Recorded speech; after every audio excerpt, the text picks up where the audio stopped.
கார்த்திகை தீபம் ரசிகர்கள் எல்லாருக்குமே வணக்கங்க. இந்த வீடியோவில் நம்ம இன்றைக்கி பார்க்க போகிற அப்டேட் வந்துட்டு ரீசெண்டாக கார்த்திகை தீபம் சீரியலில் ரீசெண்டாக என்ன ஸ்டோரி போய்கிட்டு இருக்கு அப்படின்றதா இந்த வீடியோவில் நம்ம பார்க்க போகிறோங்க.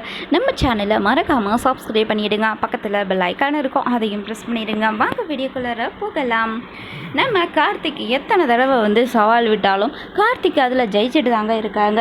ஆனால் இந்த ரியா, ஐஸ்வர்யா, ரம்யா இவங்கள மாதிரியான இந்த வில்லிஸ் எல்லாமே சவால் விட்டாங்கன்னா அது தோற்று தாங்க போகிறாங்க. அந்த மாதிரி இந்த தடவை நம்ம ரியாவும் கார்த்திக்கும் ஒருத்தர் சவால் விட்டுக்கிறாங்க.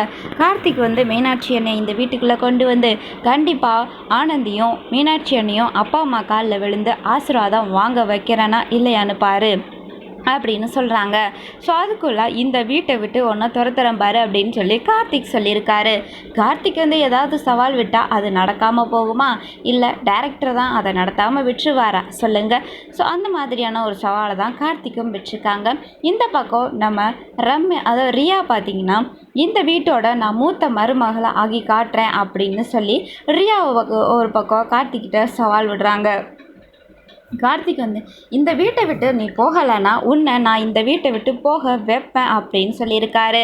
இன்னொரு பக்கம் ஆனந்த்கிட்டையும் சவால் விட்டுருக்காரு. உன்னை நான் அப்பா அம்மா காலில் ஆசீர்வாதம் வாங்க வைக்கிறேன்னா இல்லையான்னு பாரு. நான் வாங்க முடியாது அப்படின்னு சொல்கிறாங்க. அப்படியா, நான் உன்னை வாங்க வைக்கிறேன் பாரு அப்படின்னு சொல்கிறாங்க. ஸோ கார்த்திக் பயங்கரமான மாசான சீன்ஸ் எல்லாம் பண்ண போகிறாரு.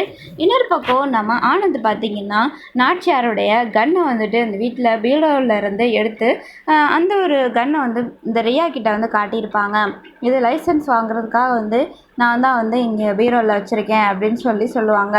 ஸோ அப்போது இந்த ஒரு கன்னை வச்சே நம்மளுடைய முதல் கணவர், அதாவது கார்த்திக் ஒரு பிளான் போட்டிருப்பாரு. ரியாவுடைய முதல் கணவர்கிட்ட பேச வைக்கிற மாதிரி அவங்களுடைய அந்த பழைய ஸ்டோரியெல்லாம் அவரை சொல்ல வச்சு கண்டிப்பாக அதை வீடியோ எடுத்து நம்ம ஆனந்த்கிட்ட போட்டு காட்டி இந்த ரியாவை வீட்டை விட்டு துரத்தணும் அப்படின்னு பிளான் பண்ணியிருப்பாங்க.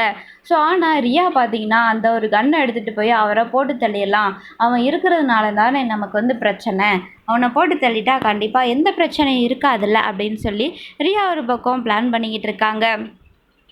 ஸோ கண்டிப்பாக கார்த்திக்குடைய பிளான்ஸ் தான் கண்டிப்பாக எக்ஸிக்யூட் ஆகும். கார்த்திக் சொன்ன மாதிரியே அவங்க இந்த வீட்டில் 3 பசங்களுமே 3 மருமகளையும் ஸோ அவங்கக்கிட்ட ஆசீர்வாதம் வாங்க தான் போகிறாங்க. ஸோ அவங்களுடைய கல்யாண நாள் அன்னைக்கு வீட்டுக்கு பார்த்திங்கன்னா நம்ம பாட்டியும் கூட வராங்க, நம்ம நாச்சியாருடைய அம்மா. ஸோ கார்த்திக்கிட்ட எல்லா பொறுப்பையும் ஒப்படைச்சிருக்காங்க.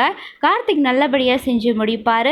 இன்னொரு பக்கம் பாட்டி உங்கள் நாச்சியாருடைய கல்யாண நாளுக்கு அந்த ஒரு ஃபங்க்ஷன் கண்டிப்பாக ரொம்ப சூப்பராக நடக்க போகுது.